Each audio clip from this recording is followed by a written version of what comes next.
Tupac Shakur iburanishwa ryagize uruhare mu rupfu rwe. The murder trial for the 1996 killing of rapper icon Tupac Shakur officially began in Las Vegas on Monday, 17th of August 2026. The sole defendant, 63-year-old former Southside Compton Crips gang leader Duane "Keffe" D. Davis, faces one count of murder with deadly weapon. While prosecutors do not allege that Davis personally pulled the trigger, they contend he was the on-site commander who orchestrated the drive-by shooting as an act of revenge. Prosecutors established that the shooting was direct retaliation for an incident hourly at MGM Grand, where Tupac and his Death Row Records entourage assaulted Davis' nephew Orlando Anderson. On the second day of the trial, the jury was shown highly sensitive autopsy photographs of Tupac's body detailing his fatal wounds, causing several of rapper's family members to exit the courtroom.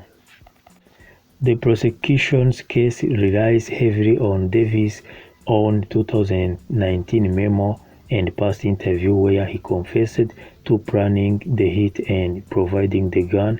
In a rare legal dynamic, prosecutors are arguing that Davis' past self-implicating statements are true, while the defense argues their client is a liar and a fraud who fabricated the stories to make money.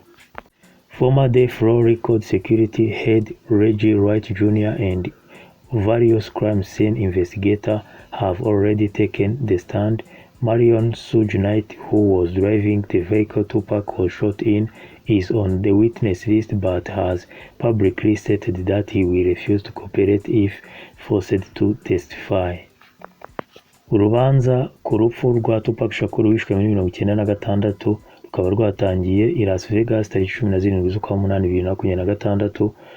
Ukekwa cyangwa usigaye mu bakekwa mu kugira uruhare mu rupfu rwe akaba ari Duane Keffe Davis cyangwa Keffe D w'imyaka 63, akaba yarabaga mu itsinda yitwaga Southside Compton Crip Gang. Akaba yaragize uru ruhare mu kubera ko yatwaye imodoka yaciye kuri Tupac bamurasa ndetse agapanga uburyo bizakorwa, agatanga n'imbunda mu buryo bwo kwihorera kubera ko Tupac ndetse na bagenzi be bari bahohoteye umwishywa we witwa Orlando Anderson ku munsi wari wabanje mu nzu yitwa MGM Grand Record. Orlando Anderson akaba yaranapfuye. Ku munsi wa kabiri wo gusoma urubanza bakaba barerekanye ndetse bamurikira abari bari bitabiriye urubanza ndetse na Keffe D ibikomere bya Tupac ku mafoto yafashwe bakora autopsy.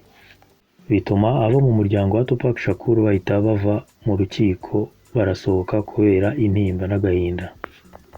Duane Keffe D akaba yarataye muri yombi nyuma yaho yakoze amashusho ndetse yandika n'igitabo avuga ko ari we wagize uruhare mu kwica Tupac.